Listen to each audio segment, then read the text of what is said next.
Okay, 3 times in one show, we are headed stage left. AJ and Marcus ready to break down with their keys to the game, guys. Yeah, so Marcus, Pete Carroll said he recognizes nothing about this team. He's got no space in his brain. They were unfamiliar, though, from the beginning for Seahawks fans. Yeah, right out the gate. It only took the Bills 3 plays to score their first touchdown. Oh, my goodness. I mean, you can't do that because then you're going to play from behind. Then you're going to get all stressed out. It stressed me out watching them play, right? Just a slow start for those guys, and you can never do that if you want to win.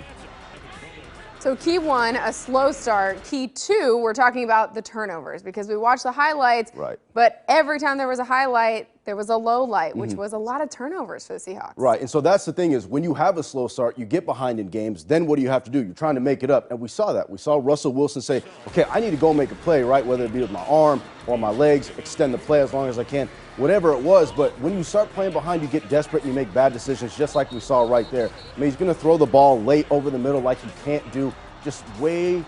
Just so out of character for these guys, right? That's why you never want to have a slow start because it's going to lead to that. Last stat on that is, listen, if you have 4 turnovers, you have a 0% chance of winning. If you have 1 turnover, you have 18% chance of winning. So think about that. They had 4 turnovers.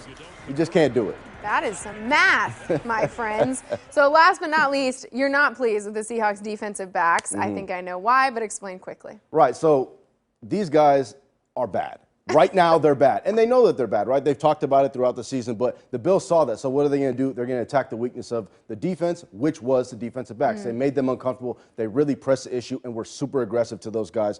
And we saw that, right? And it resulted in some pretty big plays for the Bills and a very disappointing loss for the Seahawks. It did. And Jamal Adams said that this defense is still learning how to gel with each other. So there's plenty of time left to do it. But not a good one Reality, today. they're 6-2. Marcus, you were much better than the Seahawks. Appreciate you. Thank you. I like that. Don't forget, Marcus and I dropping new Seahawks podcast every Wednesday. It is Out of the Tunnel right here on our Coin 6 podcast network. I promise you, it's not a Seahawks podcast like it in the market.